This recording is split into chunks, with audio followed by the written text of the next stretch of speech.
నమస్తే. AP polling సందర్భంగా ఆ తర్వాత చెలరేగిన హింసాకాండపై సిట్ దూకుడు పెంచింది. చాలా లోతుగా దర్యాప్తు చేస్తోంది. పల్నాడు, తాడిపత్రి, చంద్రగిరి హింసాకాండపై ఎక్కువగా ఫోకస్ పెట్టింది. ఇప్పటికే పలువురు పోలీస్ అధికారులను, రాజకీయ పార్టీల నేతలను విచారించింది. ఈ నేపథ్యంలో వైసీపీ నేతల మెడకు సిట్ ఉచ్చు బిగుసుకుంటోంది. పోలింగ్ రోజు అనంతరం జరిగిన ఘటనలో అధికార పార్టీ నేతలను తప్పించారని ఆరోపణలు వినిపిస్తున్నాయి. ఈ సంఘటనల వెనుక ఉన్న సూత్రధారుల పాత్రపై కన్నేసింది సిట్. వారి పాత్రపై ఆధారాలు సేకరించింది.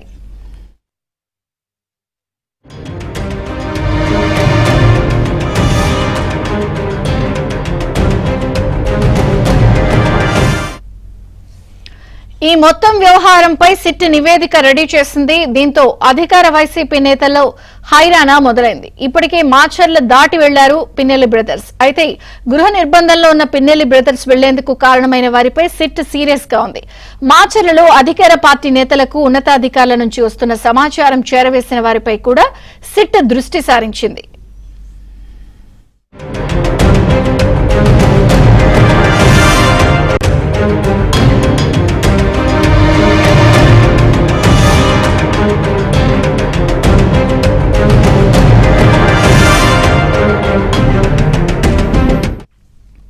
ఇక రాజంపేట డీఎస్పీగా ఉన్న చైతన్యను తాడిపత్రికి పంపిన వారు ఎవరు, అతను ఎందుకు వచ్చారు అనే అంశంపై కూడా సిట్ ఓ అవగాహనకు వచ్చినట్లు తెలిసింది. తిరుపతిలో కౌంటింగ్ సెంటర్ వద్ద టీడీపీ అభ్యర్థి పులవర్తి నానిపై జరిగిన దాడి వెనుక సూత్రధారులు ఎవరు అన్నది తన నివేదికలో పేర్కొంది. ఈ రోజు మధ్యాహ్నం తరువాత తన నివేదికను డీజీపీకి ఇవ్వనున్నారు SIT chief Vineet Brijlal. DGP ద్వారా దాన్ని సీఎస్ కు పంపి అక్కడి నుంచి ఎన్నికల సంఘానికి రిపోర్ట్ అందజేయనున్నారు.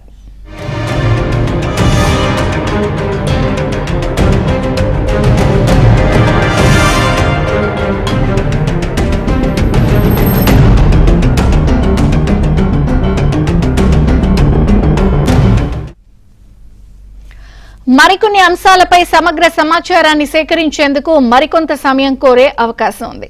క్షేత్రస్థాయి దర్యాప్తు నుంచి వచ్చిన టీమ్స్ తో డీజీపీ కార్యాలయంలో వినీత్ బ్రిజ్లాల్ భేటీ అయ్యారు. వారు ఇచ్చిన ఆయా పార్టీ నేతలు ఇచ్చిన సమాచారంతో నివేదిక రెడీ చేశారు. ఇప్పటికే ఉన్న ఎఫ్ఐఆర్లో పేర్లు చేర్చడం, కొన్ని కొత్త ఎఫ్ఐఆర్లు కూడా నమోదు చేసే దిశగా సిట్ నివేదిక తయారు చేసినట్లు తెలిసింది.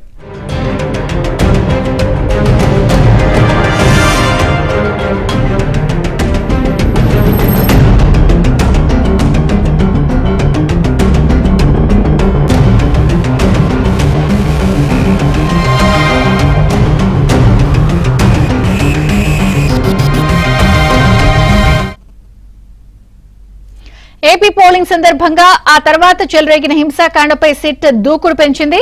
చాలా లోతుగా దర్యాప్తు చేస్తోంది. పల్నాడు, తాడిపత్రి, చంద్రగిరి హింసాకాండపై ఎక్కువగా ఫోకస్ పెట్టింది. ఈ రోజు మధ్యాహ్నం తర్వాత కూడా పూర్తి నివేదిక అందజేసే అవకాశం కనిపిస్తోంది.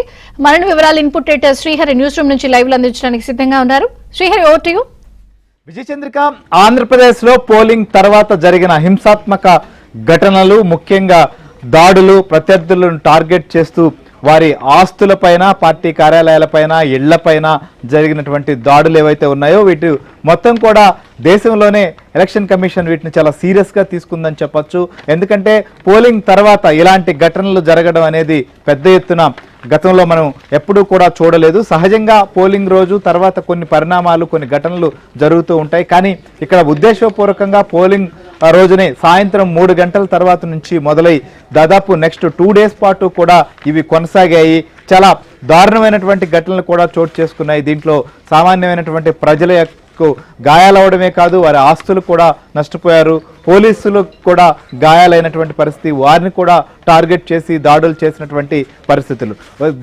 సహజంగా ఎన్నికల సమయంలో సమస్యాత్మక పోలింగ్ కేంద్రాలు కావచ్చు, సమస్యాత్మక గ్రామాలు కావచ్చు, సమస్యాత్మక ప్రాంతాలు గుర్తించడం, వాటిలో అత్యంత సమస్యాత్మక ప్రాంతంలో ప్రత్యేకమైనటువంటి బలగాలు, భద్రత ఏర్పాటు చేయడం అనేది చూస్తుంటాం. కానీ ఇలాంటి అంశాలు ఉన్నప్పటికీ ఈసారి ఈ స్థాయిలో ఇలా జరగడానికి, ఇలా జరుగుతున్నా కూడా చూస్తూ ఊరుకుండిపోవడం, అలానే కొంతమంది అధికారులు, ముఖ్యంగా పోలీసు సిబ్బంది కొంత పక్షపాత ధోరణితో వ్యవహరిస్తూ అధికార పక్షానికి కొమ్ము కాస్తూ ప్రత్యర్థులపై దాడి జరుగుతుంటే కూడా చూస్తుండిపోయినటువంటి పరిస్థితి. దీనిపైన సీరియస్ అయింది ఎలక్షన్ కమిషన్ కూడా. దీంతో వెంటనే సిఎస్ ను, డీజీపీని ఢిల్లీకి రమ్మడమే కాకుండా కొంతమంది అధికారుల పైన కూడా వేటు వేటు వేశారు. ఇంకా పూర్తి స్థాయిలో సమగ్ర దర్యాప్తు చేయాలని చెప్పి సిట్టును ఆదేశించడంతో అధికార పక్షంలోనే కాదు, అధికార పక్షానికి కొమ్ము కాసిన పోలీసు యంత్రాంగంలో కూడా దడ మొదలైంది. దీనికి సంబంధించి ఇప్పటికే ఆయా ప్రాంతాల్లో తిరిగి వచ్చినటువంటి అధికారులు నివేదిక కూడా ఇవ్వబోతున్నారు. సో ఎక్కడెక్కడ పర్యటించారు, అక్కడ పర్యటించినప్పుడు వాళ్ళు గుర్తించిన పరిశీలించినటువంటి అంశాలేంటి, నివేదికలో ఏ ఉండబోతోంది, నివేదిక తర్వాత ఏం జరగబోతోందో కూడా మనం డిస్కస్ చేద్దాం. మనతో పాటు మా ఏపీ